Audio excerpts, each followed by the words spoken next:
Just a quick announcement before we get started. The airwave system for the district that the district uses to record the programming for our cable company was damaged during the last power outage. So tonight's meeting will be recorded using the cameras on the tripods that you see around in the boardroom, and the meeting will be broadcast on YouTube, but it will not be aired on the cable channel. So I'm sorry for any inconvenience that might cause anyone. And with that being said, I'd like to call to order the regular meeting of the Wayne-Westland Community School Board of Education. Is now being brought to order on Monday, September 22nd, 2014 at 7 o'clock. On behalf of the Board of Education, I would like to welcome everyone. Your attendance this evening reflects the interest in local education and is greatly appreciated. So moving on to item number 120.15, Pledge of Allegiance to the flag. I would like to have Matthew Hipka and Olivia Hipka and Tyler Sparks to come to the front for me, please.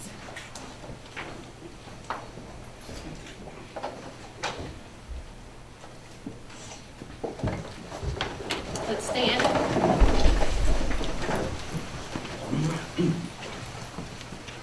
I pledge allegiance to the flag of the United States of America and to the republic for which it stands, one nation, under God, indivisible, with liberty and justice for all.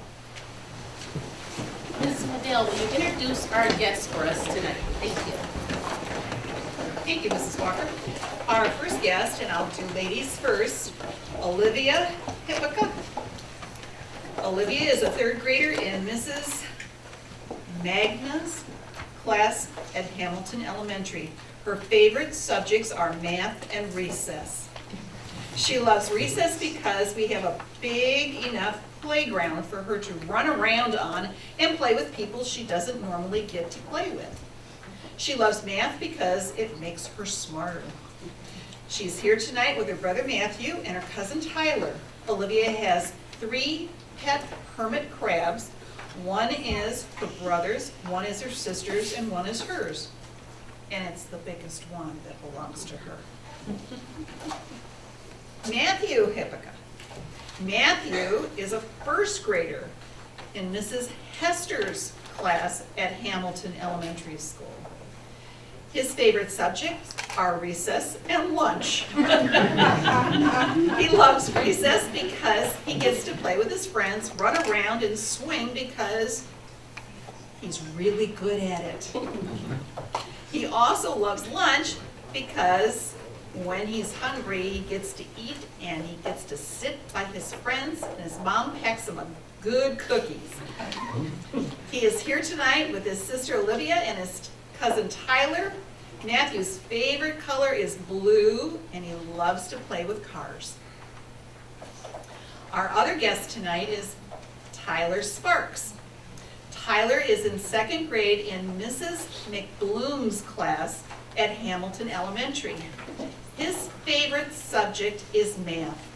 He loves math because he loves solving problems. He is here tonight with his cousins Olivia and Matthew. Tyler's favorite color is green because his mom's favorite color is green too. Tyler has 2 dogs. Remy is a German Shepherd and Roscoe is a coon hound. Tyler says that he really enjoys going to specials at school too. Gym is his favorite. Thank you, Mrs. Medell. And now if you stand right there, Dr. Weaver's going to come down and he's going to give you something from the Board of Education. Hi guys, stand in a line right here, will you? Now I can tell that you get all the good grades, right? You're always in class, you're quiet, nothing ever happens, right? Your way just straight A's, right? Okay, good. I know. But you two, what's the report on you guys? Are you good? Yes. You are?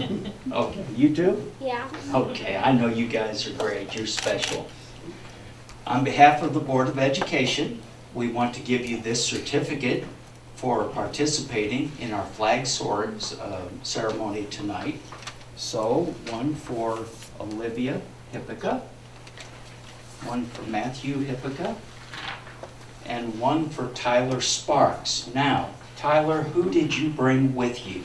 I brought my cousin Olivia, my cousin Matthew, and my mom, and my grandpa and grandma, and my Jeez. and Anybody else? and my uncle. Where are they at? Wave at us, everyone. All right. And who did you bring with you? My mom and dad. Where are they? There they are. All right. And you brought your mom and dad too? Yeah. Who brought more of them, you or your sister? You know. Now, who did you guys forget? Starts with a P, ends with an L. Principal. Yes, principal. We're so great to have Miss Katie with us tonight. We appreciate all the work you guys did. Thank you so much, and you can be seated.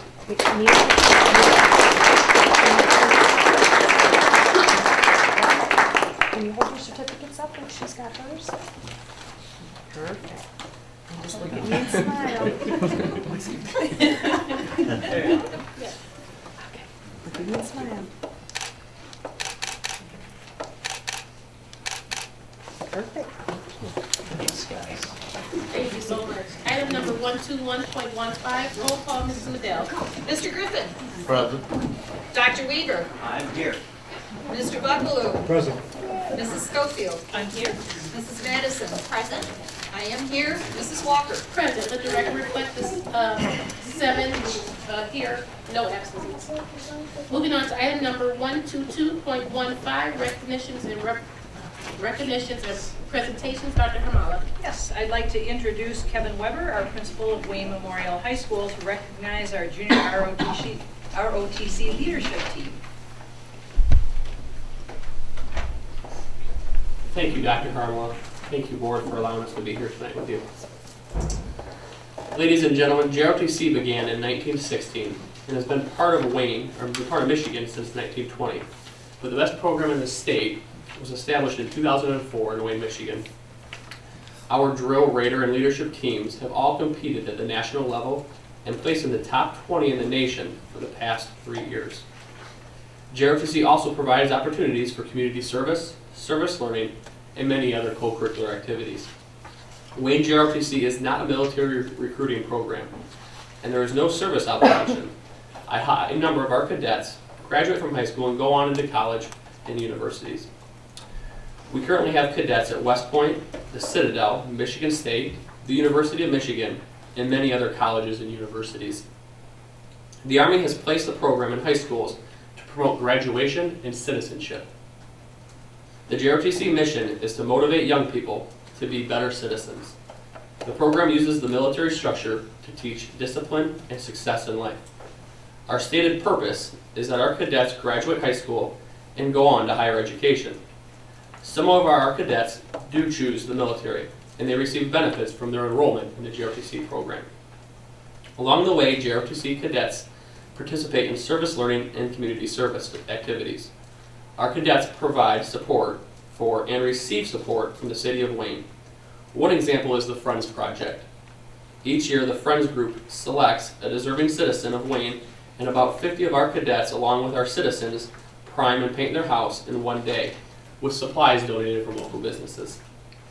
Our cadets have assisted the Wayne Ripple Effect in the City Wayne Cleanup, Halloween decorating, and other events all around the city. Our cadets have also supported many of the local elementary and middle schools, providing support for educational events and school festivals. Our Color Guard and Drill Team and Honor Guard support many school events, and combined, our JROTC program has contributed thousands of hours in community service for the City of Wayne. Today, we honor 5 of our most outstanding cadets who have earned the General Douglas MacArthur Leadership Foundation Award. This award is presented to the JROTC leadership team who are finalists in the National Leadership Competition, sponsored by the General George C. Marshall Foundation and the United States Army. Each year, there are over 1,700 teams from JROTC units around the world that compete in 3 rounds of competition.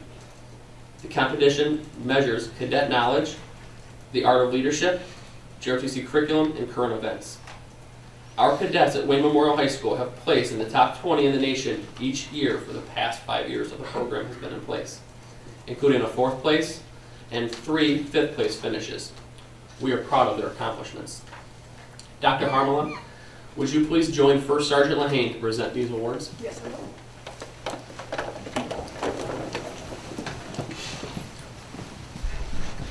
Ladies and gentlemen, please hold your applause until the last cadet's name is read. Attention to orders. This is to certify that the directors of Douglas MacArthur Foundation have awarded the MacArthur Foundation Leadership Award to the following cadets for exceptional leadership in the performance of outstanding services.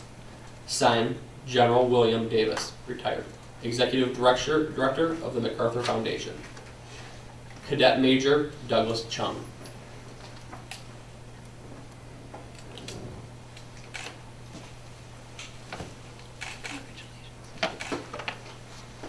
Cadet Captain Nicholas Perigi.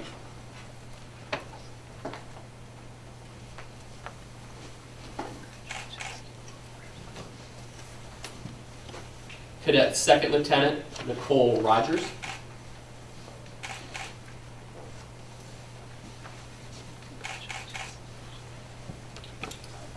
Cadet Sergeant First Class Jonathan Dennis.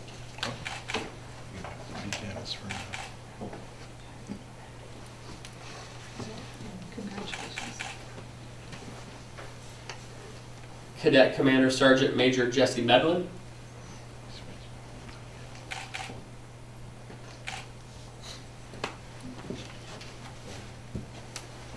Ladies and gentlemen, please join me in a round of applause for these outstanding services.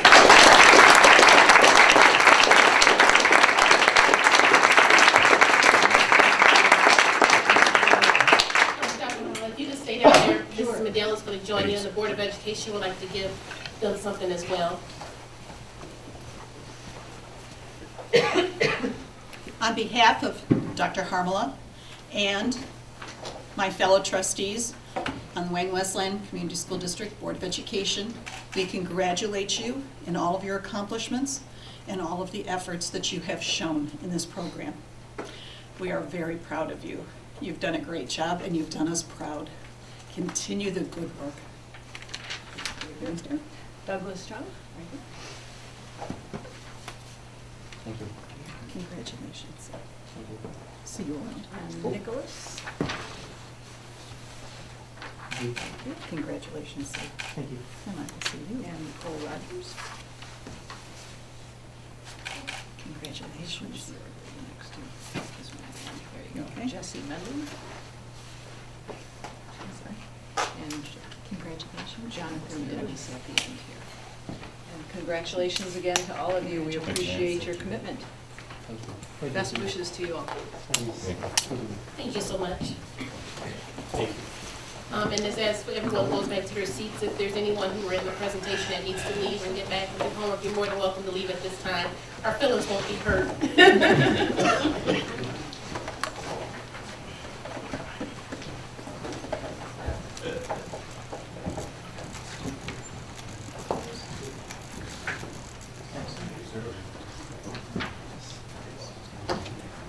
Okay, item B.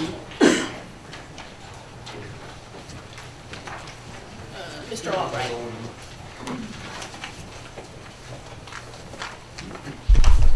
Madam President, members of the Board of Education, I'm going to talk a little bit about the changes affecting emergency drill protocol. During the spring, the Michigan Legislature was reviewing a school emergency drill law referred to here as Public Act 12, and they found a need to amend the law, and that is the basis of this presentation. I'll start by talking about fire drills. There's a little bit of a change in that requirement. Prior to this year, schools were required to conduct 6 fire drills and to keep a record of them at the district level. The requirement has been reduced to 5 fire drills, but 3 of them must occur before December 1st. So the change is 5 drills instead of 6, and 3 of them have to be before December 1st. Tornado drills. Hasn't been much of a change here. Used to be 2 required, and there's still 2 required, but 1 must be in the month of March, which kind of makes sense. Now we'll get to the part that really changed, and that has to do with lockdown in place drill requirements, and they have changed rather significantly. Prior to 2014-15, there were 2 drills required annually.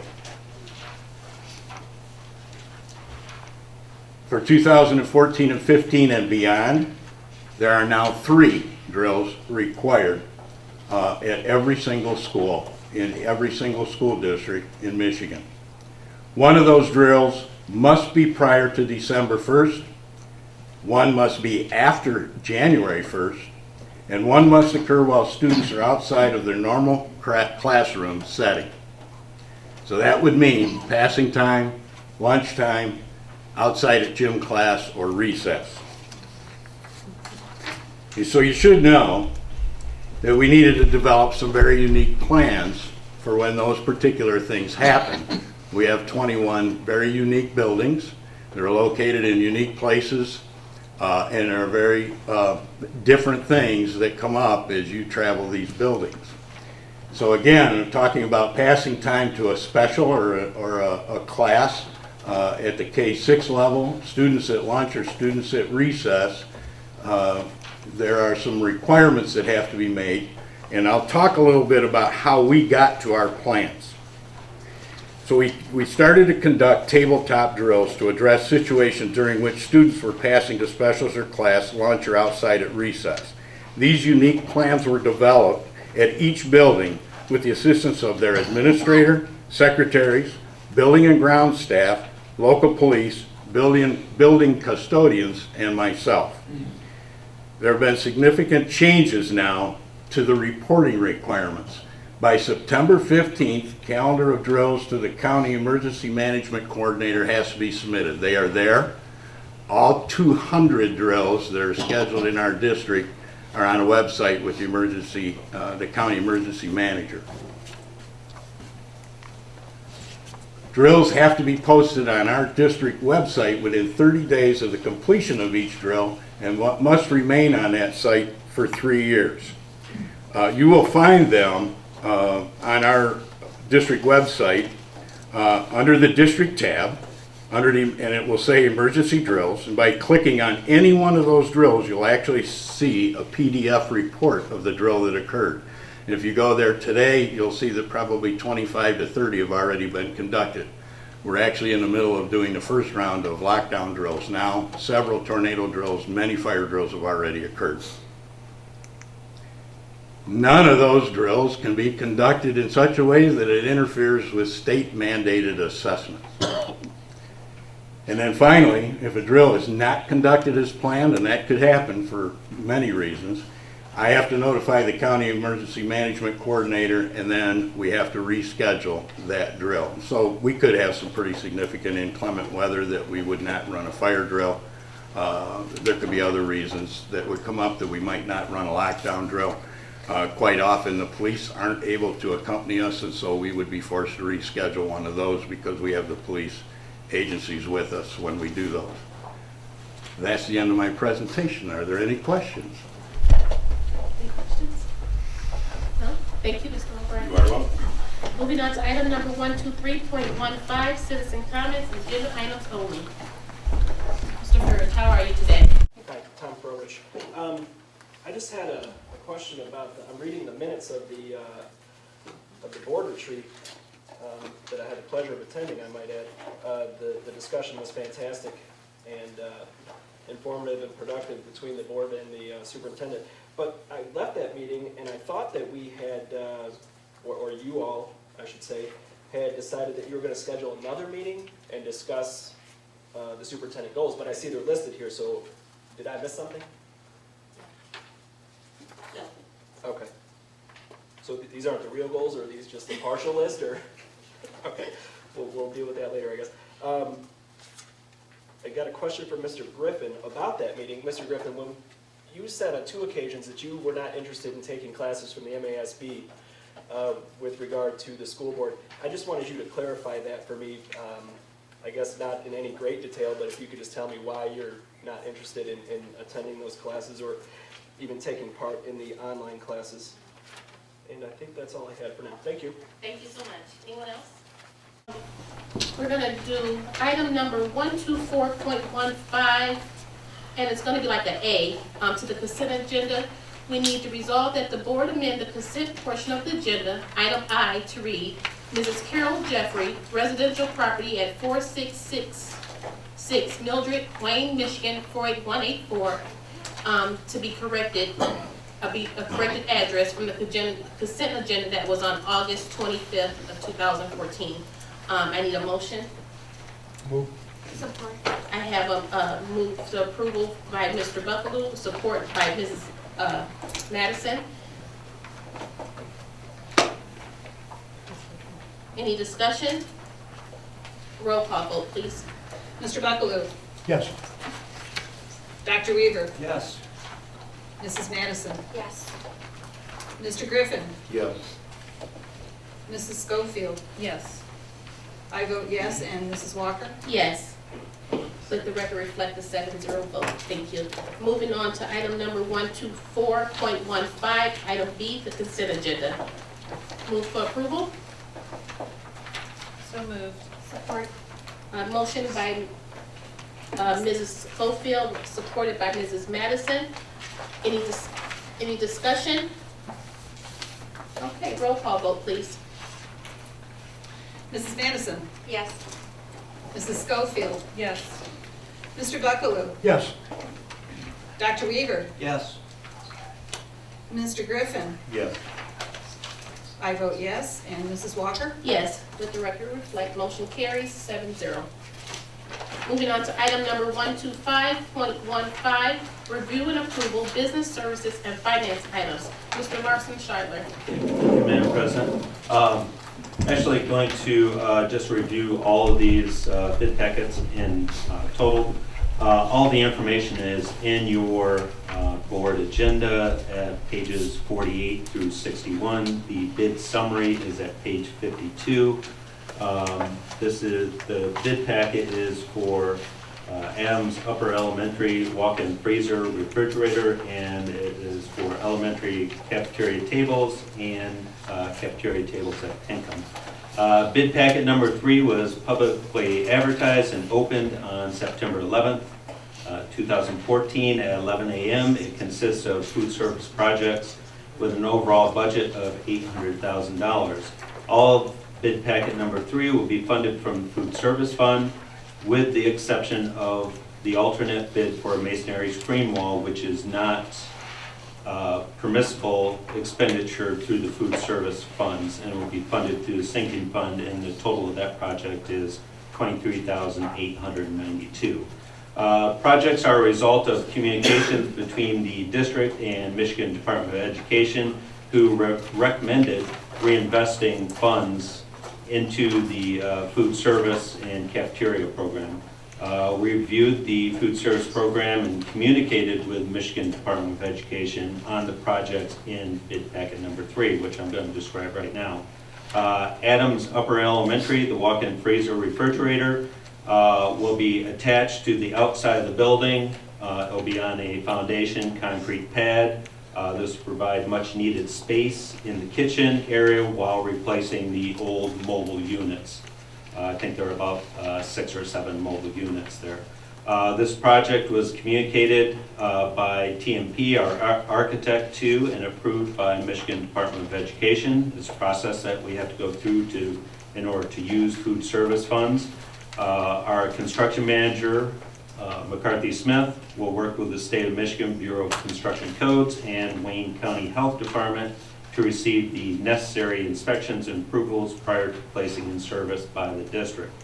The base bid price included the fencing to surround the freezer. An alternate bid was solicited to build a masonry screened-in wall with a moving gate that matches what we currently have at school that's around the dumpster. Bid consists of the bid division 104, the concrete foundations, bid division 105, concrete flatwork, bid division 106, masonry, Bid Division 137, food service equipment, which is the freezer itself. Bid Division 140, the plumbing. Bid Division 143, the electrical. And Bid Division 149, which is the fencing. Total base bid is $124,450 with alternates of $23,892, which we recommend for a total of $148,342.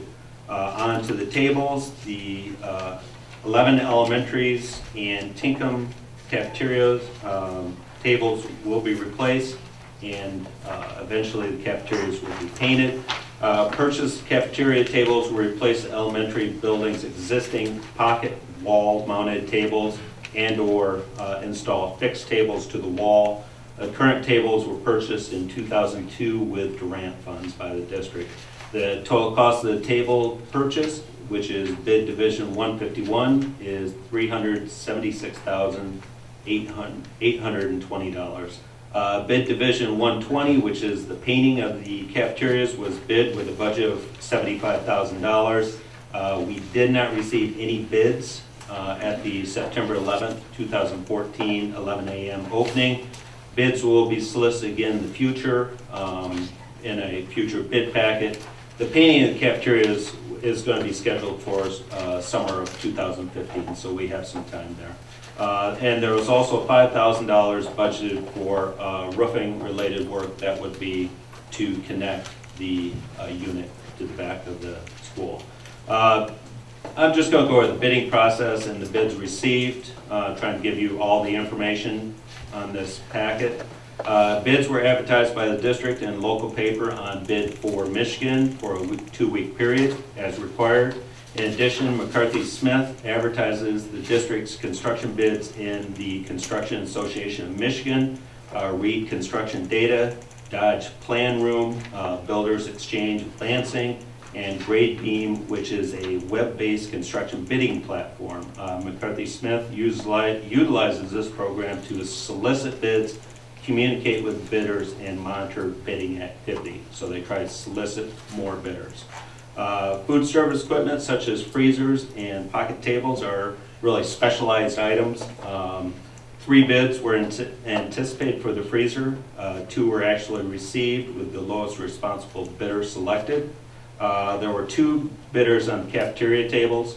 Only one of the bidders met the bid requirements and provided their bid prior to the prescribed date and time. This is not unusual. It's a very specialized item, the pocket tables for a cafeteria. Overall, received a couple bids, late bids, and bids via email, all of which were rejected. They have to be brought to the district. They are given to the front desk, date and time stamped. And they had to be here by the 11th at 11 a.m. McCarthy Smith and TMT are working with district per the terms of their August 26, 2013 board-approved contracts. McCarthy Smith fees and reimbursables total $87,200, of which their CM fee on the first $500,000 is 3.9% and 2.4% on the $72,270 above, for a total fee of $21,200. Then they have reimbursables per the contract. That's for staffing cost and supervision of the projects. Total of the staffing costs and reimbursables, $54,500. General conditions, which is for computers, cell phones, and miscellaneous expenses necessary for the job, and communication is $11,500. TMP fees, which I believe their fees are 5.85%, total $35,150, and we have contingency of $28,600 for total fees of $150,950. I believe that provides you total information on bid packet 3. Thank you. I'll entertain a motion at this time. Madam President, I move approval of bid package number 3. Moved by Dr. Weaver. What happened to discussion? It's coming. It's coming. Did somebody support that? No. Okay. Moved by Dr. Weaver, supported by Mr. Griffin. Any discussion? Yes, I actually have several questions. Okay. First, I would like to know if you could clarify what construction management will be doing on these projects. Construction management, the supervision Yeah. part, the reimbursable, they oversee the construction by the people putting in the freezer, and then the tables, those are actually pocket tables that'll be put in, and those will be put in. We're planning those to be put in over Christmas and over midwinter break. So we'll have a supervisor there on the job to oversee that. A supervisor from McCarthy from Smith. McCarthy and Yes. Smith. Yes. Is this something that we don't have an employee in our district who would be capable of performing the duty? This is part of the contracted services that we have that was approved by the board. It's and- my understanding though that with that contract, that it's not a necessity to utilize them for every job duty. Is that true or not true? That is true. You don't have to select them for every job duty, but what you do with the construction manager holds the individuals performing the work to the standards within the architect's design. So Which they're would be the there. same thing that our city codes would be responsible for, and just as any other agreement, Mhm. that we don't necessarily need a construction manager to hold a company accountable for the performance. As therefore, final payment also kind of dictates. Yeah, that's 54,500. So I guess to this go back bid packet. to my question, do we have anyone in our district who is capable of performing the duty? I'm concerned with the expenditure of paying construction management services to oversee tables being put into a lunchroom. Yeah, it's a good question. I don't know that we have anybody that could oversee the project. We can pull somebody from their job to be there throughout the day. I'm not sure that we have somebody that would specialize in the construction of a outdoor freezer, and then also get, per code, get it passed by the health inspection.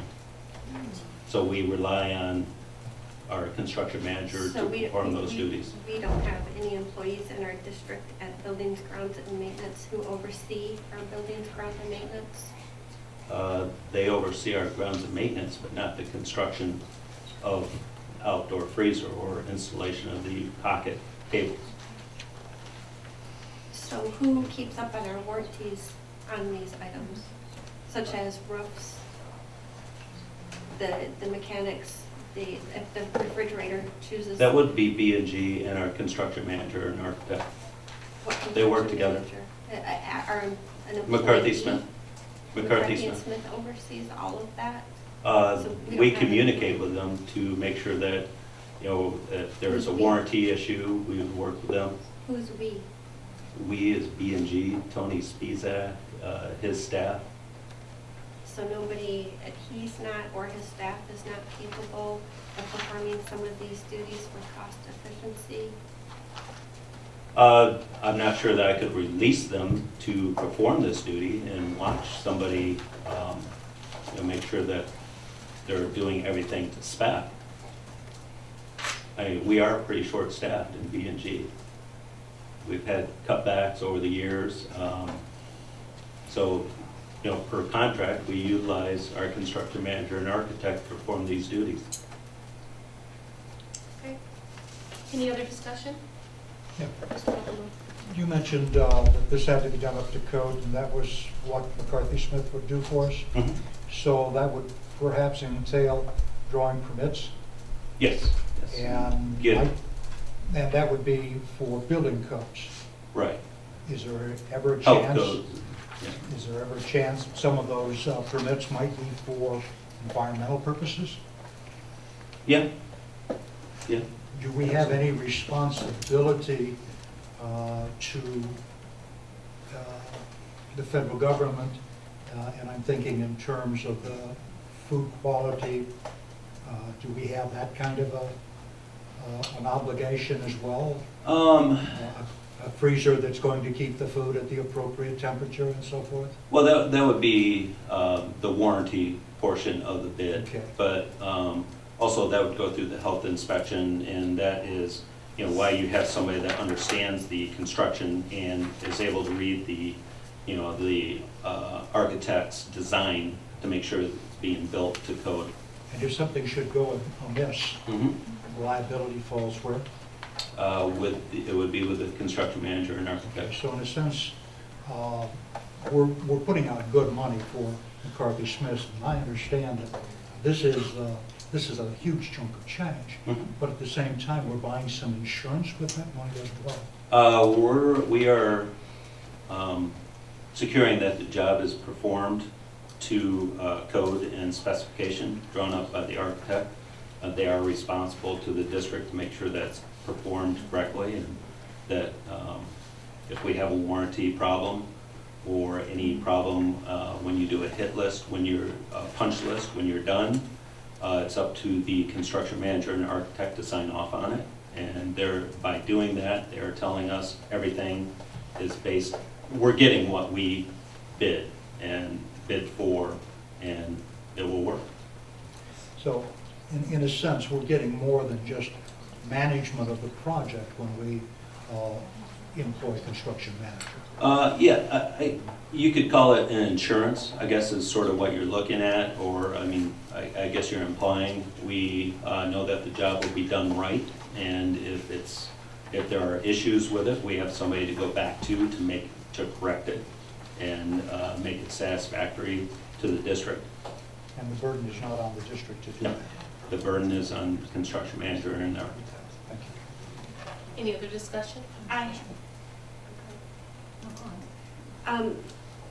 Are we pulling permits, or is our construction management pulling permits for this work? Construction manager would.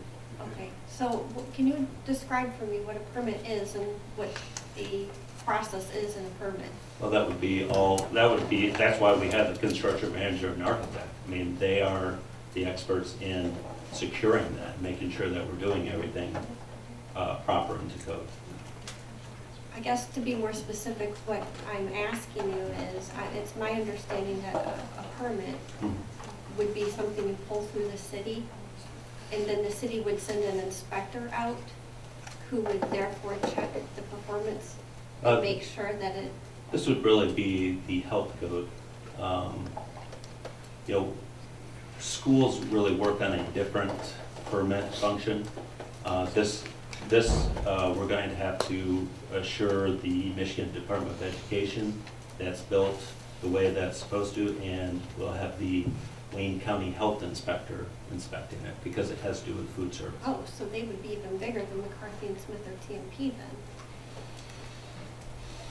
That health inspector would be given the seal of approval if the job was done appropriately or not, essentially. Yeah, they'll sign off on it essentially, yeah. So then I'm not understanding the relevance of having construction management if we're having... Well, the construction manager larger and architect are going to make sure that it is done to pass the health inspection. And we could go out and build it and never pass the health inspection. I mean, if you don't know what you're doing as far as the construction manager or building it to the specs drawn up by the architect. Okay. Mrs. Adele? I have a question. The fencing is the only item that is being drawn off of the sinking fund? Yes. Am I correct? Yes. And the fencing is going around what? Around the walk-in freezer. All right, so the walk-in freezers are outside. Right, yeah, it's attached to the outside of the building. Okay, Yeah. and have we got a security type of fencing? I realize razor wire is a little expensive, but I'm concerned about possible vandalism, theft of food, whatever. Well, Because I cannot visualize how this would set. You know, is it going to just open to the inside of the building so that you have access from Yes. the building itself to the freezers? Or is this one of those where you exit the building and then walk around? No, it is, we will knock a hole in the back of the wall, so it'll be a walk-in, and you also have an egress out. And then that's where they will bring the food in when it's delivered from the outside door. Alright. The the wall around is to protect, and keep people out away from the freezer. Because the business end of the freezer would then be exposed to the Uh, public. Yeah, essentially, you're protecting the freezer itself and all the mechanicals. Okay, do we have security cameras that will be highlighting that area so that We if do there is have- any vandalism or attempted theft of Yeah, we property? do have security cameras, and we utilize them often when we have vandalism at our schools. We're able to go back, if you know about what time it happened, it's much easier. But yeah, we have security cameras over the schools and Pointing parking in that, lots. pointing in that area so Yeah. that if there were, then we could Yes, spot it easily? yes. So we aren't going to have to worry about purchasing more security cameras? No, no, Okay. because you already have a dumpster out there in, the parking area, so If you would people have. want to steal things out of the dumpster, it's okay. Never know. Pocket tables. Yeah. These are the kind that we have right now Mhm. that are built into the wall. Mhm. And I know we had a risk issue with some of the tables coming Yes. out of the wall on their own. Yeah. The new models that they are making, are they more secure so that we don't have to worry about students being injured? Well, the tables that we have right now are, what, 12, 14 years old. The ones that are in the walls were built when the building was built. Yeah, somewhere, yeah, but, yeah, they would have a greater safety feature, they would have a warranty on them. I'm sure the warranty on our current tables is expired. I mean, I don't think that you could replace them. We did have an accident earlier, and I think it's last year, where a table came out and injured an employee. So that was really a concern when we were considering this. Are we replacing the whole mechanism of the Mhm. pocket table then? Yes, All of it, No. not just the table itself where it the goes whole in? unit, the whole unit. And Okay. actually, the pocket tables will be, I think that these might fit a little bit differently, so we'll have the Duell Corporation, who is the bidder that won the tables, will fit them, retrofit them into the pockets. And then that's when we'll have the painters come in, and we'll do touch-up paint until the summer, but then we'll have painters come in and paint both exterior. Any other questions? Dr. Weaver? Thank you, Madam President, through the chair to Mr. Larson Scheidler.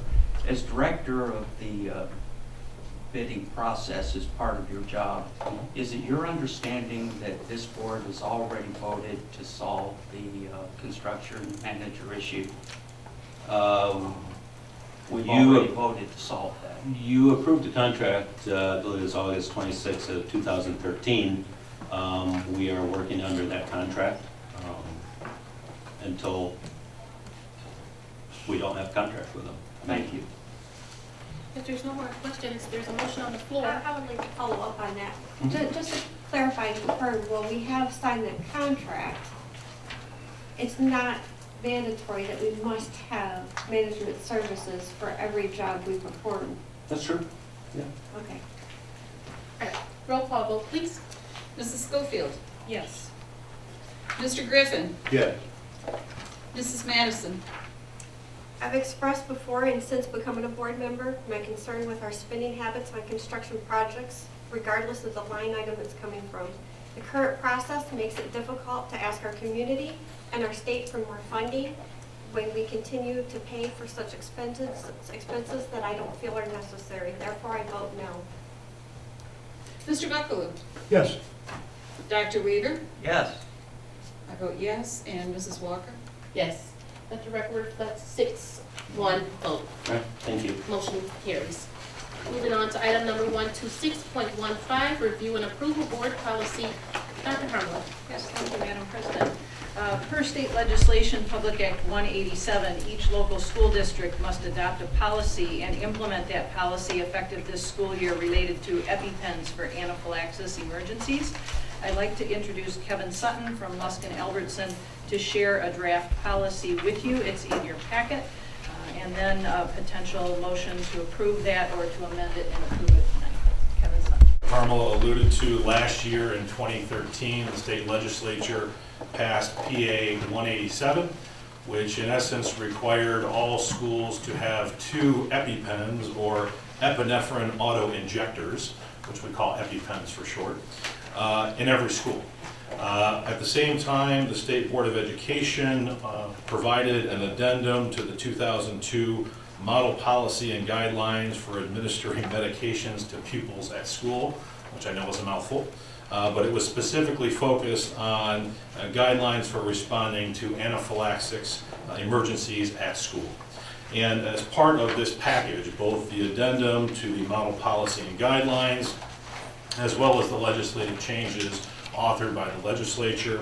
As Dr. Harmel said, all boards of education are required as of the beginning of the 2014-2015 year to adopt a policy that implements the guidelines articulated by the legislative change and those guidelines articulated in the addendum from the State Board of Education. So what you have in front of you at pages 62 through 64 of your board packet are the proposed policy, which is a legal requirement. And the policy is intentionally kept minimal because it is something that the board is required to adopt by state law. And the accompanying regulations on pages 63 and 64 integrate those requirements that are articulated in the legislation, as well as those guidelines in the addendum for administering medications to pupils at school. One issue that frequently comes up when we discuss this new policy, these new policies for having EpiPens in school, is the issue of legal liability. Obviously, anytime we're administering medications, there are concerns in that regard. The legislation specifically addresses the absence of liability for authorized school personnel who are administering the EpiPen injections in situations which require it, of course. I'm sure we could all envision a scenario where something happened that they weren't supposed to do, but in situations where it is warranted and where it is called for, the legislature has specifically addressed the legal liability issue. So the policy at 62, the regulations at 63 and 64 for your consideration. Okay, thank you. At this time, I'll entertain a motion, and when the motion is made, it has to be stated whether you're putting the motion on the floor for item A, which is approve the EpiPen draft policy as presented, or if we're gonna make the motion for B, amend and approve the EpiPen draft policy as discussed. Is that Madam correct? President, Hold on one second. Is that correct? First, you would have to propose that we would move forward as written. Then through discussion, we may amend it, so you may have to go back and Okay, so amend, there are depending two. on where the discussion So it's not goes. one or the other? Yeah, it's first okay. one and then possibly second, but maybe not. Okay, all right, okay. Yeah. Okay. Madam President, I move that we approve item A to approve the EpiPen draft policy as presented. Okay, we have a motion on the floor by Dr. Weaver. I have a second. Supported by Mrs. Madell. Any discussion? I have a question. Okay, Mrs. Madell. Our legal representative. In the state of Michigan, enacted in the year 2000, we have a Good Samaritan law that covers the use of an AED in emergency situations. With this piece of legislation, will that cover people just as the Good Samaritan law covers for the use of an AED? Will that piece of legislation then cover people for using an EpiPen? I'm sorry, will the 2008 legislation cover? The same as the Good Samaritan law of 2000. The concepts are similar in the absence of liability, and the direct application of the 2008 law to this, I think there's not a connection there directly, but the principles are the same. And the idea is that you have the auto injectors available, you have the appropriate training provided to staff, the guidelines articulate representatives within each school, and whether we have a student or an individual on school grounds that has known allergies or unknown allergies, if they respond to a situation in good faith, is the key term, there is the absence of liability, which is similar to the Good Samaritan law from 2008. So yes, in so many words. Is there any other discussion? Mr. Griffin. To the chair, to Mr. Sutton, what kind of reporting requirements are there for this proposed legislation? The school district is required to report annually any any instances in which the auto injector is used during the school year. So at the end of every school year, there will be a report to the Michigan Department of Education. And as a follow-up to that, does that require some differentiation between how and when, how it was used, for what purposes? The guidelines do not speak to differentiation in terms of how it was used, simply that there was an auto injection used on school grounds for whatever reasons arose. So it can be used for students with allergy, or in the good faith effort of those administering it, some other reason, maybe some other medical reason that they may know about from this particular student through the medical file that would save that student. That is correct. Okay, thank you. Mr. Whitney? Yeah, would we characterize whatever's in this EpiPen as a drug? I think it's fair to characterize it as a drug because it is a medication. And I'm not a medical professional, and how a medical professional might categorize it might be different than the nomenclature that I would use. What we do know is that under the state law, a prescription is required to get it. It's my understanding the district has obtained the requisite prescription in order to get the EpiPens. So I think it would be, in my nomenclature, appropriate to call it a drug, but it is a substance, a medication used to save lives in the case of an anaphylactic shock. And a student experiencing this shock, how does the medication work on the student? Again, not being a medical professional, I can't speak to the what happens physiologically when the auto injector is taken. What we do know, and what the guidelines talk about, is about the quick response time that is needed, and therefore the training component that is essential for the authorized representative within the school to be able to recognize and understand the signs of an anaphylactic shock and understand that responses might be needed quickly in order to avert a crisis.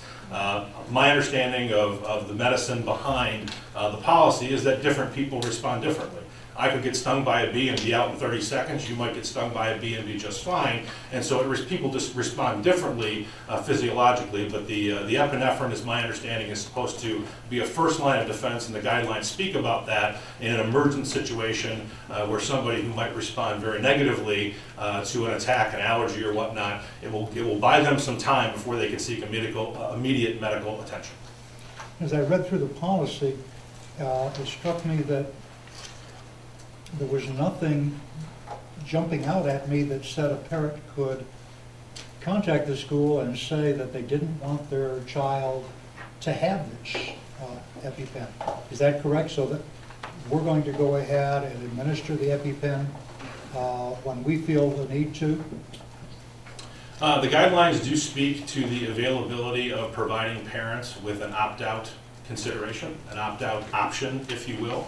And that is a decision to be made by the Board of Education if they'd like to go that route, to provide an opt-out to parents. What we see in most cases, and certainly perhaps Mr. Mills can speak better to this than I, but generally speaking across districts, when you have students that have these known allergies, that have these known medical issues in which the auto injector is going to need to be used. Think about it before we had this legislation. These students are submitting medical plans at the beginning of the school year that are kept on file with the school. The epinephrine pens are often provided to the school, so they have them if and when the student has an emergency. More specifically to your question, if an opt-out was not provided and our trained personnel saw signs of an anaphylactic emergency, they would be warranted underneath the new legislation and the guidelines provided to administer the medication. That is correct. Okay, and we have the two titles here, the proposed policy and the proposed regulations. Am I to assume that we would also need an administrative rule? Should we adopt this? I guess that's a question for Dr. Harmon. The policy is what the board would adopt. Correct. The regulations I put in the packet so you would see how I would be directing the staff to implement the policy through the use of the state guidelines. All the items in the regulations are those various features in the state guidelines. The hours of training and all the components of training aren't listed piece by piece, but they would be a requirement of adopting the policy. I would then put in place the regulations, and we would move forward with all of the implementation. So you wouldn't need anything additional. Any other questions? There's a motion on the floor. Roll call vote, please. Dr. Weaver? Yes. Mr. Buckaloo? Yes. Mrs. Schofield? Yes. Mr. Griffin? Yes. Mrs. Madison? Yes. I vote yes, and Mrs. Walker? Yes, let the record reflect a 7-0 vote to approve the EpiPen draft policy as presented. Motion carries. Moving on to item number 127.15. Dr. Hamala, proposed block transfer of properties request from the residents of the Parkview Estates subdivision in the township of Canton from Wayne-Westland Community Schools to the Plymouth Canton Community Schools. Yes, the Wayne County RESA, which is our educational authority in Wayne County, received a request for a petition for block transfer on August 25th of 2014 from Mr. Joe Horka. He's a resident of and the representative for Parkview Estates Homeowners Association. The Wayne RESA is actually the entity through which the school code provides authority for them to consider and determine this matter. But because the petition is essentially a request by these homeowners to leave our school district and to become a part of the Plymouth Canton School District, the Wayne County RESA superintendent asked both school districts to ask their school boards for a recommendation. As we are an excellent school district with much to offer our students and a proven track record, it is my recommendation that you ask the Wayne RESA not to approve this request. And you have the request in your packet from the Homeowners Association. Thank you. I entertain a motion at this time. Madam President, I make the motion that the board recommend Wayne RESA not approve the petition for block transfer of properties from the residents of the Parkview Estates subdivision in the township of Canton from Wayne-Westland Community Schools. Moved by Dr. Weaver. Support. Supported by Mrs. Madison. Any discussion? I would like to add a point before the Okay. board goes further. And just to clarify, in the memo I provided for you, because of the color rating systems of school districts, there's a lot of confusion around what they all mean. And in my notice, I shared with you that both school districts are rated as a yellow in the state system. Remember, the state rates schools individually and then districts as a whole. Actually, our district rating is orange. Our district rated was orange because we had one procedural issue in our alternative high school. Absent that procedural issue, all other indicators would put us in the exact same position as Plymouth Canton Schools. So I wanted to clarify that in case there was any confusion. Any discussion? I wanted to point out that Plymouth Canton did vote on this issue at their board meeting, and they turned down the request. If there's no other discussion, I'll take a roll call vote, please. Mr. Griffin? Yes. Mrs. Madison? Yes. Dr. Weaver? Yes. Mrs. Schofield? Yes. Mr. Buckaloo? Yes. I vote yes, and Mrs. Walker? Yes, let the record reflect 7-0, motion passes. Moving on to item number 128.15, Board of Education Committee reports. And I also want to explain that we're going to do something a little different with that today. This is regarding our policy committee. Mrs. Schofield will read into record the notes from the policy meeting, and then we're going to, item 129.15 and item 130.15, is going to be some discussion that has to do with the policy committee. So if you wondered why we had some things after that, that's why. So going back to item number 128.15, Board of Education Committee reports, Mrs. Schofield. The Policy Procedures Strategic Planning Committee met on Tuesday, September 9th, 2014 at 7 p.m. Present were Dr. Karmala, Mrs. Madison, Mrs. Medell, and myself representing the board, Mr. Madison and Mr. Frowage as community members. Number 1 was a review of policy board advisory committees, policy number 1180. The committee reviewed the current policy, which was last reviewed in 1996. The committee also reviewed Clark Hill's legal opinion regarding board committees under the open meetings originally provided to the board on May 3rd, 2012. The committee discussed the policy's requirements that committee notes be provided to non-committee board members within 10 days, and the board operating procedure, which requires notes be provided electronically within 72 hours. Committee note takers need to live within the guidelines of the board operating procedure. The committee discussed the need for better note-taking with more complete information on the official notes provided to the balance of the board. Board members not on the committee should receive all information provided to the committee. Discussion was held on study sessions versus committee meetings. If the board chooses to go to posted open meetings for committee meetings, then a recommendation needs to be made to revise policy number 1180. Number 2, proposals for ongoing policy review. Dr. Hamala expressed her concerns that many policies were last revised in 1996 and her desire to create a way to review all policies in a timely, systematic way. Dr. Hamala presented 3 options for policy review. Option 1 is Neola, option 2, Luskin-Albertson, option 3, Clark-Hill. She also noted that she did call MASB and they directed her to call Neola. So MASB as a policy review function is not an option. She also noted that Clark-Hill did not provide a proposal. They provide the service on an hourly rate basis. The committee's recommendation is that discussion be held after the reading of the minutes at the next board meeting on proceeding with a systematic policy review and the options presented. The committee recommends that if the board chooses to proceed with a policy review, that a study session be held on the process with the firm chosen to assist us in the review.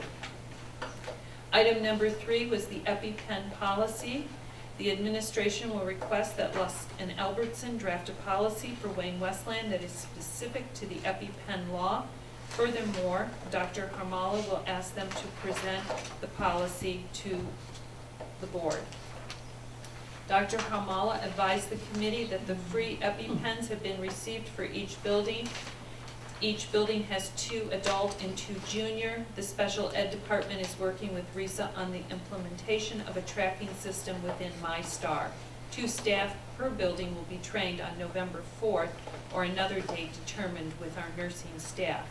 And I do believe you informed us later that the EpiPens were on back order. Right, and that's with the pharmacy for all, the bulk of the school districts in the state of Michigan. But we did get news today that they are released from back order and should be shipping soon. Okay. Number 4, board mission statement. In follow-up to the goal-setting workshop, the committee is requesting that all board members come prepared to the September board meeting with no more than 5 things they would like to see in the board mission statement. A brief discussion of no more than 10 minutes will be held to gather feedback from each board member on the item they consider the most important on their list. The committee will gather everyone's list and use the ideas to begin crafting a board mission statement at the next policy committee meeting. Once an initial statement is crafted, it will be brought back to the board for discussion and approval. Item number 5, social media. A discussion was held on the idea of a district Facebook page. Dr. Hamala pointed out that before a page could be developed, social media policy and guidelines would have to be developed. Dr. Hamala asked the committee 2 questions. What do we want it to do for us? And is it a wise use of district resources? Based on the discussion, Dr. Hamala made an administrative decision to not implement a district Facebook page. A secondary discussion was held regarding Facebook pages belonging to staff, clubs, athletics, and organizations, etc. Dr. Hamala suggested that if policy needs to be developed in this area, that it be handled through the normal course of policy review. Item number 6 was succession planning. In follow-up to comments made at the goal-setting workshop, Dr. Hamala presented the committee with the 9/23/13 policy subcommittee notes, the 10/21/13 Board of Education meeting minutes, and policy numbers 2110, 2120, 2150, and 2170. Ms. Medell shared with Dr. Hamala information from May 16, 2013 to May 22, 2013 meetings that she had regarding superintendent succession plan procedures. Dr. Hamala will provide copies of the pertinent information to the remaining committee members for their review. At its next meeting, the committee will assess where this policy is at and how to proceed going forward. The meeting adjourned at 9 p.m. Thank you. Moving on to item number 129.15, discussion with the board, direction on proceeding with the systematic district policy review and determination of the firm or organization to assist with the development of district policies. Dr. Hermala. Yes, per the discussion at the policy committee meeting, I included a summary memo in your packet, which are on pages 73 and 74, noting the proposals that the committee received as well as provided to all board members after the meeting and within the 72 hours with all of the other meeting minutes. And if you look in that memorandum, you see that Neola will offer a service of policy development and review for just under $10,000 a year. It's $9,250. There's an additional $2,190 a year charge for updates. Luskin Albertson has a $5,000 fee for development of our policies with a $1,500 per year update cost, and then Clark Hill was at an hourly rate. My recommendation is, of course, that we do a systematic review of all of our policies. It could take us some time, and it would be your decision as to which one of those mechanisms you would prefer. Thank you. At this time, I'll entertain a motion. If someone has one, which I'll entertain a motion, and then we'll go into a discussion. I'd like to make the motion that we accept Luskin Albertson for this project. Support. Okay. So the motion was moved by Dr. Weaver and supported by Mrs. Madison. Discussion? Any discussion? I see an annual update fee of $1,500. Will there be a term for this agreement? I assume that there must be an end date, an opt-out option. Actually, I'm going to ask Kevin to respond, if you don't mind, Kevin. I know that my work in the past is the $5,000 is to review the policies, get them all done, and then as state law changes, much like EpiPen or any others that we would need to review, we would do that at $1,500 annually. However, the $5,000 was the full package, and that may take us longer than a year to review. We've got a lot of policy. But Kevin, if you can add to that, I sure would appreciate it. And so also, just so that you can answer that too, so if we have no changes, which I doubt, if we had any changes, that $1,500 wouldn't be charged that year. Is that correct? While we're working on it, Kevin, do you want to respond to that as well? Yeah, the contract as drawn does not have an end date, but certainly notice from the district that it intends to terminate the policy service is certainly something that would be acceptable to the firm, and we would include in the contract within 30 days notice or something along those lines.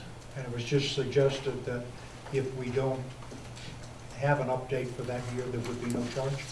That would be correct, though in my experience, it's very difficult to go through a year without any updates, but if that happened, then absolutely. Where does your language come from? Where do you obtain your policy? We have, in developing this policy service, we've taken a very streamlined approach. Most districts that we go to, we say, show us a copy of the policies, and it's a 3-ring binder, kind of like what Dr. Harmel has. I don't know if that's it or not, but usually it's something along those that size or bigger or multiple binders. And if you ask people what's in it, most of them usually have no idea. There's policies often that were written in 1992 or 1993 that no one has looked at since then. We have taken a much more streamlined approach to shorten the policies. It is not, and you see this in some other services where there is a reiteration of what the law is. Well, we know what the law is. We don't necessarily need to have it in the policies. The idea is to not include a restatement of the law because the law changes. Interpretations of the law change, and what happens is the policies don't change. And so what we want to focus on is a succinct, streamlined packet of policies that the board has decided and describes how the board intends to exercise the discretion it has under the law. Where it's appropriate to have a recitation of what's in the law, we will do that, but otherwise it's not necessary to simply reiterate that over and over and over again. What we want to focus on is a streamlined version where the district and the board can focus very specifically on where they want to exercise their discretion within the parameters. And then you talk about the development of administrative guidelines, which can give some of the more technical and how are we going to do it aspects of district operation. It's my understanding that your firm is very experienced in this process and that you have a very strong background in completing such policies, is that correct? That is correct. We have close to 100 years of experience within our firm of working specifically with boards, working specifically with school districts. We launched our policy service idea several years ago, and I'm happy to say we're working with more than 24 boards so far in implementing the policy service. So far, the response has been very, very positive. I just would like to say that, you know, as a board, we want to go with the most economical way that's going to get the job done. But also, I can feel comfortable if, you, like you said, if that contract can have a 30-day out. You don't want to be tied to something forever. I'm not saying that, you know, I'm just saying nothing in life you want to be tied to that you can't get out at all. So. Understood, and I think that's something we're amenable to.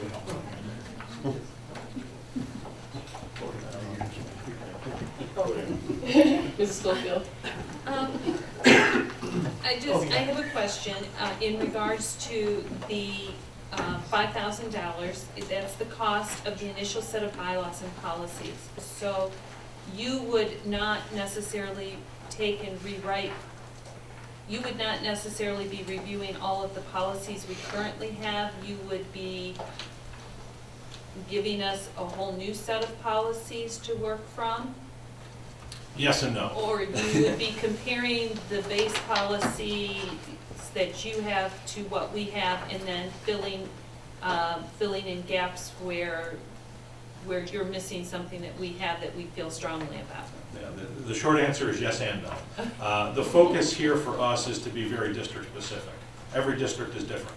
Every district has different things that they want to focus on. Every population is unique, and so we don't have a one-size-fits-all. We're not going to walk in with our booklet and say, this is the booklet you need to use because it's the one we drafted and we're not interested in tailoring it to you. And so we are going to review the policies that you have in place. We're going to talk about with the board what works, what you think doesn't work, areas where you might want to refine. Now, we have a certain idea in our mind, being as experienced as we are working with school districts and having gone through this policy process of the types of policies a district might like to have, but it's going to be very specific in terms of what the board would like to see. Now, we want to make sure we've checked off all the legal requirements, we've got all the boxes in terms of what we need to have to make sure we have a cohesive and comprehensive set of policies. But we're not going to try to ram a one-size-fits-all down the throat of the board. We want to work with the board and understand what aspects they want to focus on in terms of where they want their discretion and whatnot to make it a very specific policy packet in toto for Wayne-Westland Community Schools. And at the end of the day, yes, there will be a new packet that ostensibly will replace the old packet. And how long does it take the average district for you to go through this process? Well, it's not one board meeting, that's fair, unless we wanted to have a very long night. Typically, it is a process that is going to unfold over an extended period of time. It's going to require multiple contacts with the Board of Education, with the policy committee in particular, in trying to get things narrowed down. Some districts, it's more involved than others, but I don't think we've ever seen this happen in less than 5 meetings where we've had to come in and start to work through the process. On balance, it's more time than that. But again, every district is unique and every district has a different focus in terms of what they're trying to accomplish. But it is a fairly time-intensive process, on question. Thank you. Commissioner, did you still have a question? Through the chair, Mr. Sutton, well, number one, this Board of Education knows about Lusk and Albertson's service because you serviced the district for a number of years, and I think that's a plus because we do have a good working relationship with your firm. And secondly, I agree with you, Madam President. I think we want this to be financially the best deal that this board can get and not an open-ended contract. And thirdly, I've always felt that we needed, as a board member, a review, and I'm glad the policy committee is bringing this forward with Dr. Mala, because I think this is an ideal time with the new superintendent and this board and the policy committee to do that. And I really have always had the feeling that we could narrow this down to something that's maybe more workable for us, outside of necessarily putting the statutes in, and I think that's a good idea. I've taken some time to actually read the the policies over a long period of time, but, you know, it's true, you don't remember everything that's in them unless you go back and review the thing that's on the agenda that night. So I really think this is a good idea on behalf of the Board and the Policy Committee, and I'm looking forward to having, hopefully your firm service us, and I think that it will be a better operating procedure that the board can be more familiar with, and the superintendent be more familiar with, which I also think you'll have the opportunity to go through this and with all the other things that you have to do in life at committee meetings. So I support this. I support the motion on the floor for those reasons. Anyone else have any questions? Yeah, Mrs. Madison? I have a question. Couldn't we do a contract for them similarly like TNT and McCarthy Smith? Don't we have an option of an out with them instead of a lifelong contract? We could make a contract similar? I'm sorry. I don't understand. I was reading. For the contract, don't we have something like that with TNT and McCarthy and Smith where there's an option for an out? Yeah, we have a termination clause in both the No, construction. sir, and Mrs. Madison. So Are you asking about the contract for this Yeah, I'm item that's on the asking. floor right now? Yes. Okay. I'm just trying to understand. Well, if you let me finish, I can explain it better. I'm Just- asking if the clause could be the same for this firm like we have in the other firms. Okay. I'm just trying to get an understanding. Well, I And was if I don't actually- understand, I'm sure there's a lot of other people who don't understand. So that's all. I'm not questioning why you're asking. I'm just trying to get an understanding for myself. I believe Jim understood what I was saying. We could do that clause. Yeah, I think Mr. Sutton said a 30-day out clause or something, if I remember correctly, right? Yeah, that's something that we would be amenable to. Okay. Okay, is there any other questions? Okay, there's a motion on the floor. Can I have a roll call vote, please? Mr. Griffin? Yes. Dr. Weaver? Yes. Mr. Buckaloo? Yes. Mrs. Schofield? Yes. Mrs. Madison? Yes. I vote yes, and Mrs. Walker? Yes. Let the record reflect 7-0. Moving on to item number 130.15, discussion and development of board mission statement. Dr. Kamala? Yes, again, per the discussion that started actually at the board workshop, and the workshop directed the policy committee to start to take a look at a mission statement for the board. The discussion from the policy committee was that each board member should tonight bring 5 items they'd like to share with the board as a whole that they would like to see in that mission statement. You would just share briefly, no more than 5. We'll capture those ideas. They'll go back to the policy committee to take those ideas and begin to draft a statement for the board's mission. So what would be the board's pleasure and how they want to proceed with the discussion? Absolutely. Do you want to kind of talk about what you have on your list, or how do you want to go about it? Whatever your pleasure is fine with me. My pleasure would be that we could hand in our top Just 3 to 5 to the policy committee, and they could take it from there. is that But that's just my- well, my biggest thing is that with this mission, we have to have something that has around respect and integrity. And after that, whatever else y'all decide that you want to do is fine, but those are the 2 things that are important to me, and I think once you have that, everything else will fall into place. Could I recommend possibly we just start down at the end with trustee Griffin? He rattles off his 3 to 5 and passes it down, and away we go, moving around the table. Could that work for the group? That works for me. Well, I don't have 5. I think that 3 is all. 3 is what I have, and that we maintain our fiscal integrity in this district, and by that I mean a balanced budget. That we work on improving the academic standards, and by that I mean hopefully increasing student achievement. And 3, that we maintain the buildings and sites that we have available in this district, and if necessary, that may mean in the future that we have to go for another building and site bond issue. I'm sorry, not that. We have to go for another bond issue down the road so we can keep our buildings the way they are now, which are, in my opinion, very, very good. So those are my 3. And I think if we were to do those three things, we'll maintain an excellent school district. Okay, Dr. Weaver? A couple of things. I think it's important in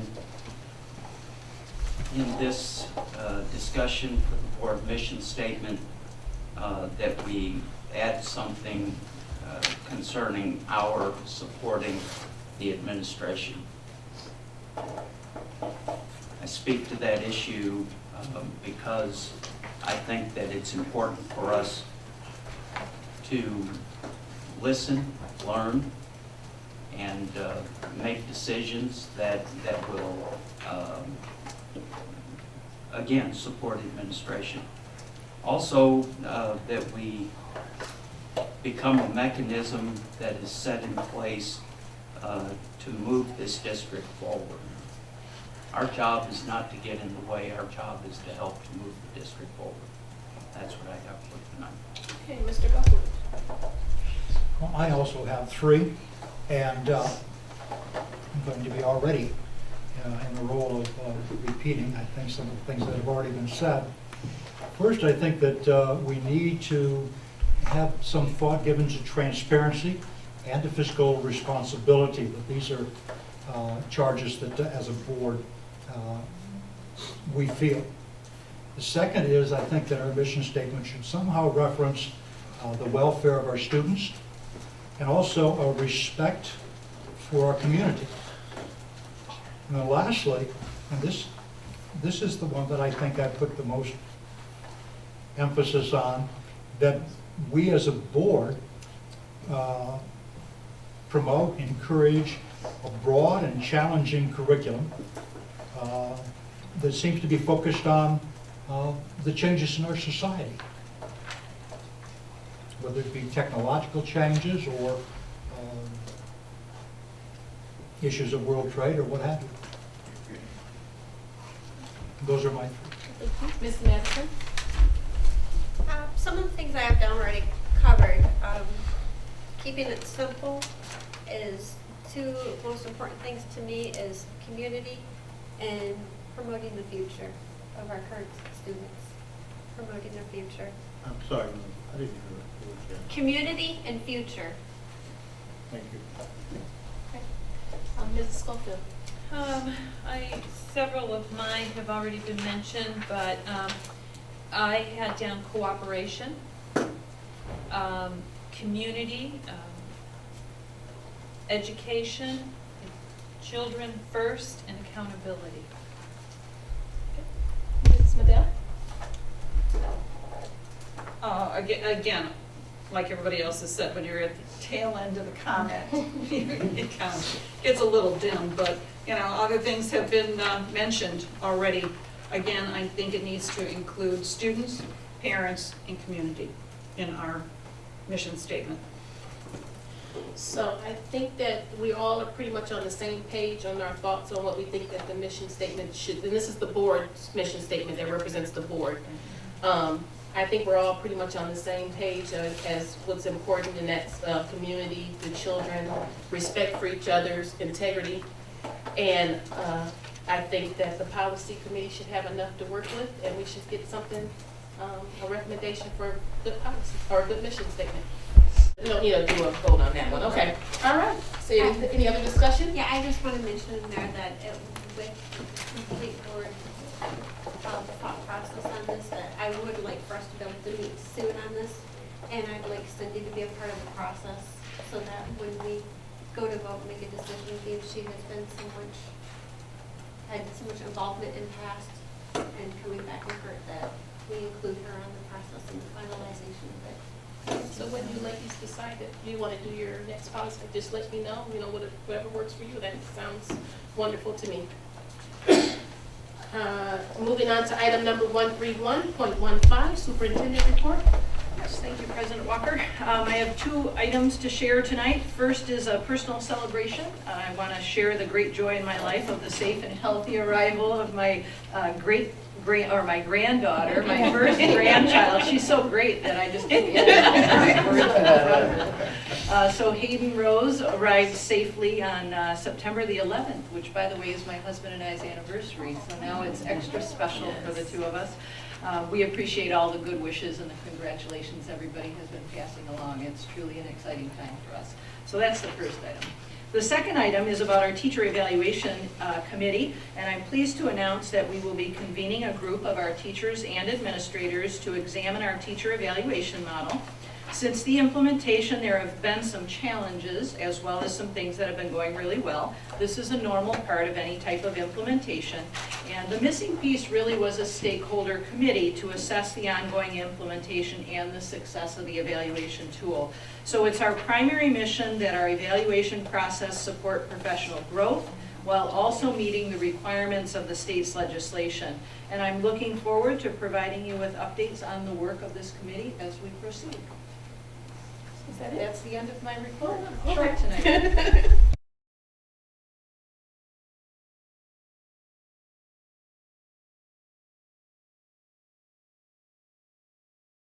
Quite a few questions. First, Jim, Mr. Larson Scheidler, is there a permit required for the installation of tables in existing holes on this job?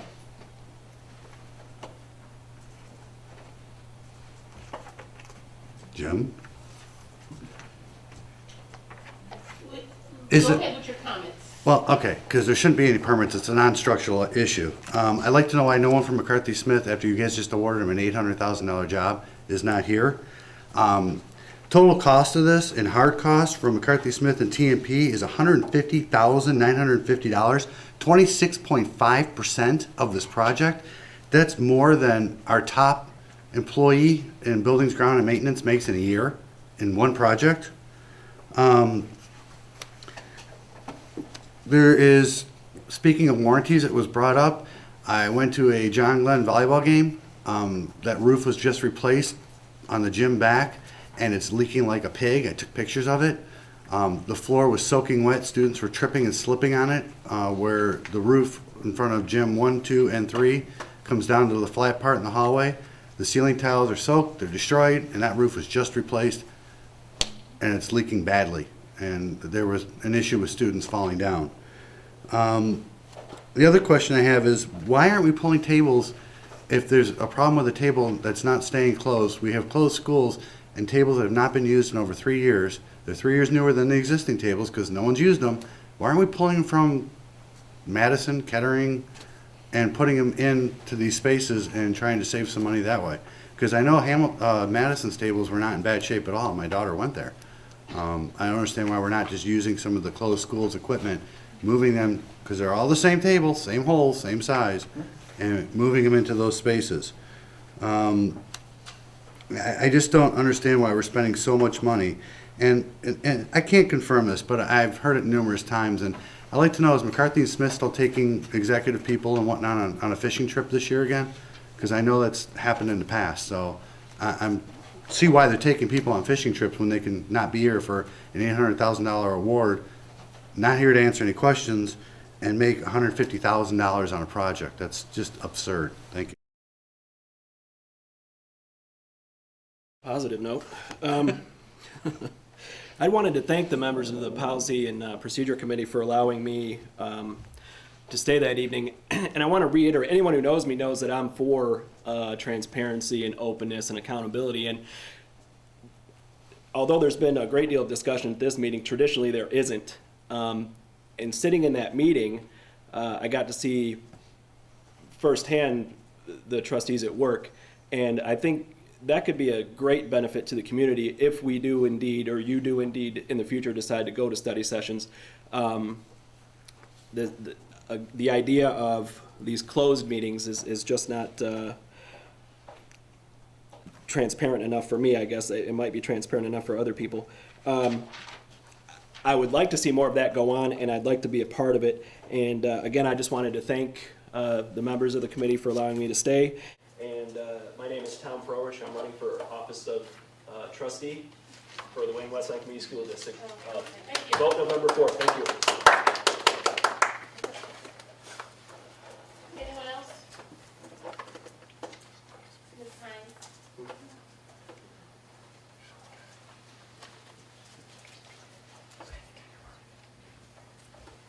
name is Melanie Hines, and I'd like to thank the board, Madam President.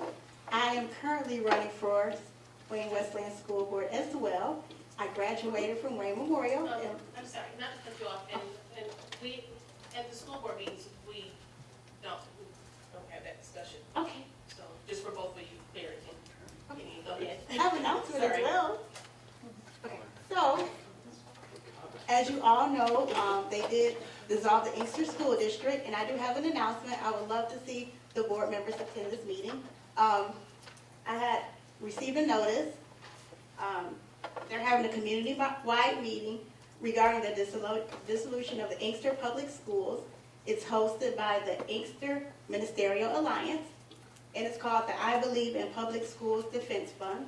And they have some type of litigation going on with the state right now regarding the dissolution of the schools. And the attorneys, they've completed their research, and they're going to present the results at the meeting. The meeting will be held Thursday, September 25th, 2014, at 6:00 p.m. at New Birth Baptist Church, 27628 Avondale, Inkster, Michigan, 48141. And I would love to see you guys there to put your input on how it affected you all when the school was dissolved. Mrs. Hines, will we be able to get a copy of that? You can make, yeah. Okay. All right. Okay, thank you. Is there anyone else in the audience? Okay. Moving on to item number 133.15, review of recommendations, Board of Education, Mrs. Madison. I just would like to congratulate you, and I'm glad to hear that everything's going well. And other than that, no further comments. Okay. Mr. Griffin. Yes, thank you. Again, I'd like to congratulate you, Dr. Hall. That's a wonderful thing. They have grandkids. Thank you. And I'd like to respond to Mr. Pruitt Jr.'s question, because I think it deserves a response on my part. First of all, I'd like to say to the citizens out here, I applaud this Board of Education on any in-service education that they want to seek, and I think that's a good thing, because many times there are certain things that, as a new board member, you may very well need. I would say that initially when I came on this board as an appointee, I did go to some in-service meetings. However, having said that, I've not only attended, but I have performed in services as a officer and executive director with the Michigan Education Association through 20-something years of service. Attended many services and training programs, and I've actually trained a lot of people. That's number one. Number two, there's 3 venues here. The second venue is, as mayor, I not only attended many of those kinds of trainings, but I helped those for my staff, the state, and performed in services. So, as council president, I was part of the same, and I attended those sessions. Now, most of these training sessions in the initial stages for initial people are in communication, Robert's Rules of Order or Rules of Order, agenda settings, and mechanics, and so forth. I have had all of those, and not only have I had those, I actually trained them myself, because I'm a government major. I taught government for 8.5 years. And so I think I have a pretty good understanding of not only having that as an educational BA, but also having taught that, but also having performed for about 30 years of public service. So in conclusion, I want to say this. I am happy that any board that wants to attend anything, I think it's money well spent, but I think it would be redundant and costly, and frankly, my attendance at those would not be prudent and would not be it would be something I would be, in this case, wasting taxpayer funds. If I find that there are things that I need, that I can attend, I will. But to just attend things that I've already had the training in, be it in college, be it in teaching, be it in attendance, or being a service consultant myself, and those issues would be a waste of the taxpayer funds, and I don't intend to do that. I want to be prudent with the funds that we have up here, including, even though it might not be a lot of money, I'm always cognizant of the kind of money that I spend as with Board of Education. So I appreciate the opportunity to respond. Thank you. Dr. Weaver. Yes, thank you, Madam President. Congratulations to our Wayne Memorial JROTC group upon receiving the General Douglas MacArthur Leadership Award. And also a special thank you to Matthew and Olive Hippica and Tyler Sparks for leading us in the pledge. Also this month I was privileged to visit Hicks Elementary School and spend some time with some exciting students and principal and the teachers. So I appreciate the work that has been done in our elementary schools. Also,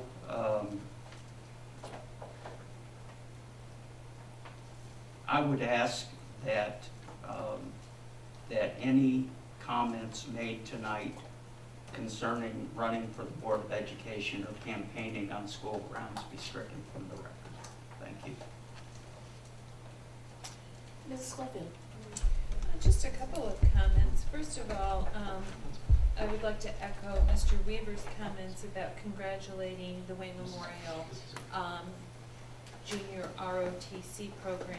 You know, 10 years ago when this board voted to pursue a ROTC program at our high schools, we never dreamed what the program would become, particularly at Wayne Memorial, where year after year they win awards. But John Glenn also has a very strong program, and they are also have won awards throughout the years. And many of these students that join this program thrive on the components of the program. They thrive on the discipline of the program. And it's been a wonderful program for these students. It's helped many of them who had no aspirations of going to college to be able to attend college. And I would just like to thank the first sergeants that run the program for the fantastic job that they've done throughout the years. I believe Sergeant Lahane has been with us. Has he been with us all 10 years at Wayne Memorial? Yeah. And it's been truly a pleasure to have him there with those students. Secondly, as most of you are aware, I'm heavily involved with the Literacy Corps program of our district. And I volunteer at Taft Galloway and probably this year also at Adams.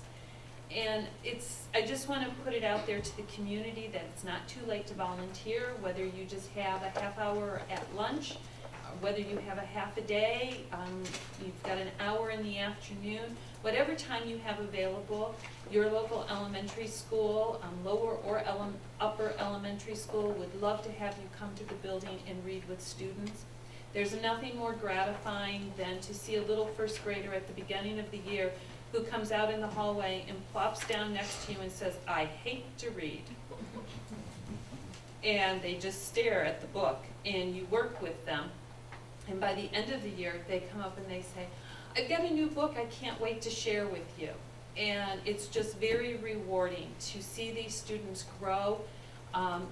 I've had the privilege at Taft of working with a couple of students now for 2 years, and that's why I'm going to volunteer at Adams this year, as I'm following them over to Adams.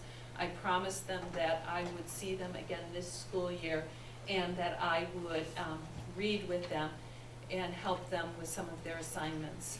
So if you've got time to spare or you're looking for a way to give back to your community, it's a great way to give back. If you don't care what elementary school that you're at, call the Department of Instruction and they would be happy to make the contacts for you to get you plugged into a local elementary school. And then finally, I'd just like to compliment our administration staff on the smooth start to the school year. We got very few emails, so I assume that means everything went very smoothly. There were no crisis emails, so that's a good thing. I love it when I turn my computer on and there's no emails. That means everything's going very well. So congratulations to the administration and to Dr. Hamala on a smooth start of the school year. Mr. Buckaloo. I like and skip Roman numerals 1 and 2 on my comments. It's nice to see Mr. Albright. His role seems to have left us for the moment, but we have 2 new people down front. Where did she step out just now? Congratulations to you, Dr. Hamala, on the new grandchild. Those are wonderful things. You can spoil them all day long and send them home at 5. They're just really good for that. And I think we've done a good thing with our bid project today, knowing that the fund is coming from our food service money for the most part. Looking forward to the work that Les Galverson does with our committee, and especially pleased that we seem to have gotten some more time from you, Mr. Schofield, to work on that. I know we had some pleasant times going over the board operating procedures, and I hope that you'll keep those in mind as the committee works on the policies. I'm sure that there are more revisions necessary in our board operating procedures. Other than that, it's been a very nice meeting. I've enjoyed it very much, and thank you. Ms. Liddell. As usual, in front of you is the monthly expense report from the Head Start program as required by federal law. It is my understanding from attending a meeting this week that they are fully enrolled over at Head Start and are working at testing the students and evaluating them right now because by law they're required to have 10% of their enrollment as special needs or in need of specific services that are offered to our Head Start children. Our GSRP, which is our Great Start Readiness Program, is in need of students, however, and I told them I would give them a shout out. They are looking for AM and PM students, and spaces are available. It is my understanding that, again, our Head Start program won a trophy at the Memorial Day parade that went down Wayne Road. It is a very long trek when you are 3 and 4 years old. And as I said at an earlier meeting this summer, we didn't lose anybody. Everybody made it, and we won a trophy again. So they are very proud of their efforts, and it inspires them to continue with the practice. The biggest thrill is having the big bus there so they can hang their banner that promotes their Head Start program. Sports seasons are well into activity mode, as you probably are aware if you have a student at the middle school and the high school. With that said, homecoming is coming up for John Glenn on the 26th of this month, and there will be a parade that starts at the Stottlemyre Center and goes down Marquette. That will begin at 6 o'clock with the game to follow at 7. Wayne Memorial's homecoming will be October 3rd. And again, they will also have a parade that will come down one of the streets. I can't remember. Comes down Ash, Wayne Road. Okay, to Wayne and then down Glenwood back to the stadium. And again, that will start at 6 and the game to follow at 7. I got a chance to go to marching band clinics that were held at Wayne High's stadium on a Saturday morning, and got a chance to watch both high schools perform for judges. This was not a competition, but a clinic where the instructors came down out of the press box and helped the students, made suggestions and recommendations to make their performance better for them, knowing that they will be going into a competition season soon. But if you do come to the football games, you'll get a chance to see their performances. This is also the time of the year when we start all of our coffees with the principals, our PTA meetings and our PTO meetings. Best thing for parents to do, besides working with their student, is to come and be involved in our schools. And this is a way that if you are a working parent and are not available to work to work with a student during the day, as Mrs. Schofield has recommended, that you come and participate in the evening at coffees or organizational meetings that surround the school and help support our students during the day. With that said, thank you, Mrs. Walker. Thank you. Madam President, can I make one point I forgot? One point. One One short point, I did want to congratulate the ROTC people because of the college ROTC graduates. I really think there's a tremendous benefit to that program. I want to congratulate all those people here tonight and the program we have. Thank you. Thank you. I just want to echo Ms. Schofield on the start of the school year. It takes a lot of effort and it takes a lot of teamwork to get it started, and I have to say that it did go off without a hitch. And I attended some of the open houses, and it was good to see some of the kids. They were so excited. It's nice to go to the elementary buildings because the children, they just do something to you. They warm your heart when you see them. And as always, I just want to thank everyone for taking their time out to come. I appreciate each one of my fellow board members in taking the time. I really enjoyed the discussion that we had today. I think that we were able to accomplish a lot, and I appreciate each and every one of your input. I just want to tell everyone to continue to have a productive and safe school year, and we look forward to seeing you next month. And with that being said, a motion to adjourn is always in order. So moved. Moved by Mr. Griffin, supported by Mrs. Schofield. All in favor? Aye. Motion carries. Have a good night.